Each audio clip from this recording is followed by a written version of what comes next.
Sony, we're hearing our first informational pieces about the PlayStation 5. Interesting.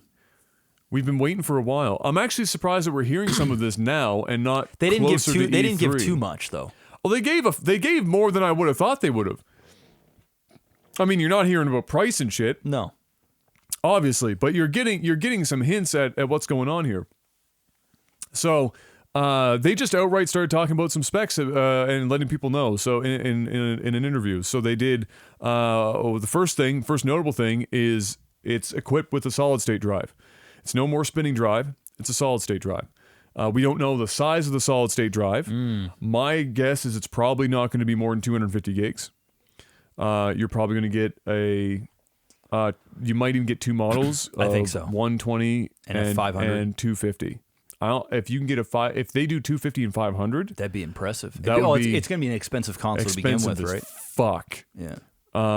Unless they've got a really good deal with like Well, can you imagine? SanDisk or something. Can you imagine how much bigger these games are probably going to be too? Well, see, that's right? the problem. So, but that's never stopped them in the past. I suppose. From And doing you really fucking know what small- these guys do too, right? They go, okay, we're gonna give this that now, and then next year we're gonna have a new fucking version with the bigger hard drives, and they always start off small.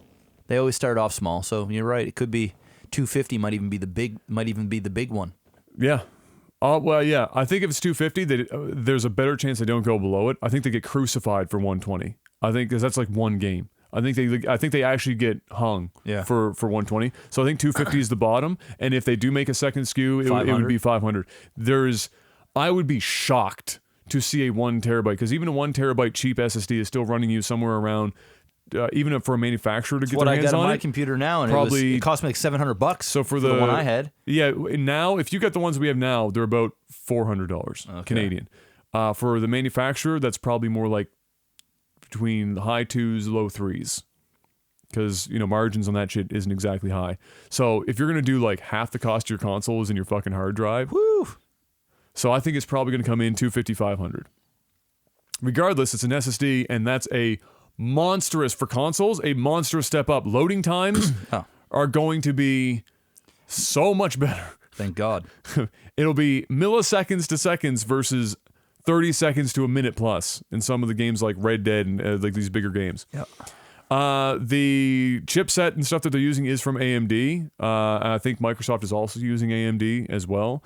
I can't remember for sure, so don't quote me on that. But we do know that PlayStation is in fact AMD. It's based on the 3rd generation of the Ryzen family. It's the Ryzen 2, 7 nanometer, real tiny, runs cool, power efficient, and they can do a lot with that because lots of cores that you can strap in. They can divert some to running the console's UI section, keeping up the game, doing a lot of these like multitasking functions that this generation of consoles tried to do and couldn't quite get there smoothly. That'll definitely help them with that. And then the GPU, the graphics card, is also from AMD. It's the Radeon family. And it's from the unreleased yet Navi, codename Navi line, which is just the next-gen cards from them. It will support ray tracing or a form of ray tracing. Now, how good that implementation is going to be because my 2080 Ti can barely pull off ray tracing, and that card cost me more than some used vehicles.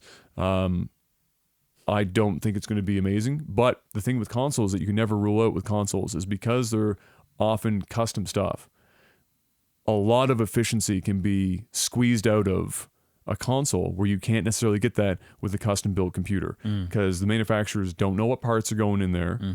But with the console, they know everything and they can program it to be way more efficient. They fine tune it. Exactly. Like a nice vehicle. Which is why a $400 console can compete sometimes with an $800 PC. For sure. It's just the way that it goes.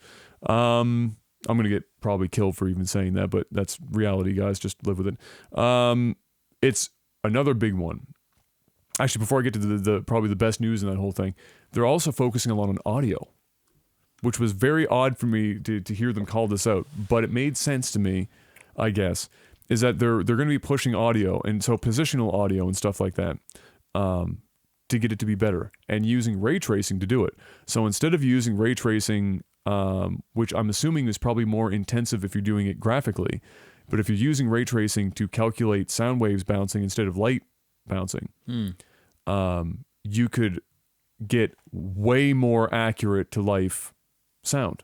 So hearing people positionally would be 1,000 times better if it was calculating actual bouncing off of materials, the type of material it's hitting, how much it would reflect off of that material, stuff like that is ray tracing, but with sound. Okay. Then he would put a big emphasis on that. And of course, it'd be like Dolby Atmos and all that other nonsense and whatnot. But they decided to talk about it. So if they're making a point to talk about it, we're probably going to hear more about that. For sure. And we'll get a much more elaborate explanation of what exactly they're meaning to try and accomplish.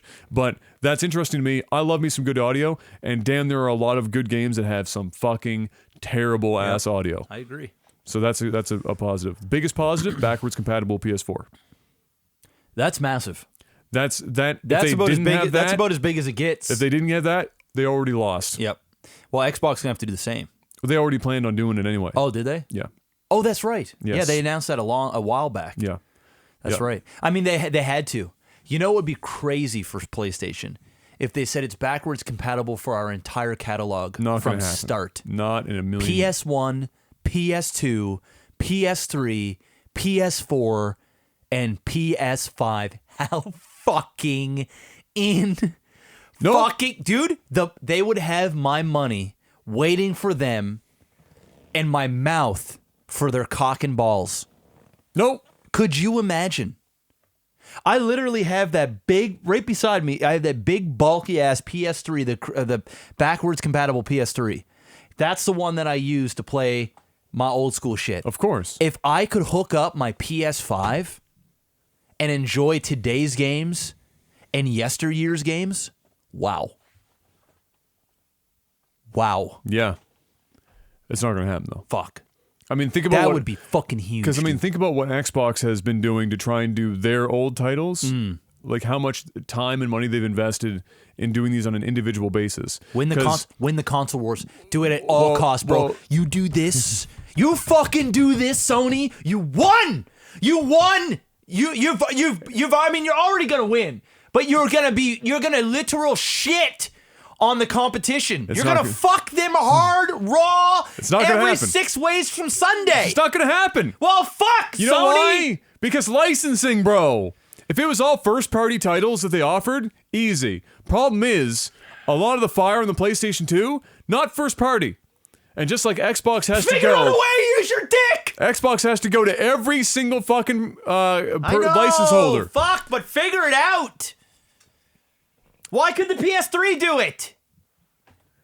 Well, up front because it was all hardware and whatnot, but there's a reason, obviously, that they stopped quick with doing it. They did stop quick. Yeah, like it was in the first 6 months. Yeah, bro. That fucking console is expensive to buy now. Because it's rare.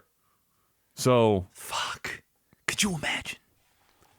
Well, that's the dream. It's just never going to happen. I know, but like in a perfect world, you know.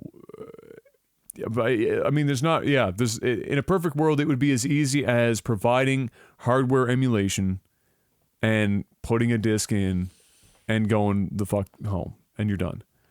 That's just not going to happen. How crazy would that be? It's just so expensive and complicated from licensing perspectives, and that's why Xbox is tackling it the way they're doing it. Is they're gauging interest in games, and then they're doing their best to go after the license holders, get permission, and then implementing it well because it's upscaling 4K. It's doing all the good shit. Yep. So they're doing it about as well as you could hope, and that would be if at best that's what you should hope that Sony does as well is a similar program that Microsoft has been doing with the Xbox One X, trying to get that backwards compatibility. Oh man, imagine if the next Xbox though had the 360 backwards compatibility. That's not bad either. Well, that's not bad at all. There's some heat on the 360. That would almost sway me to buy an Xbox. And that's easier to do because of the format. It would be essentially like PS3 on the PS5, right? Pretty much the same format, give or take.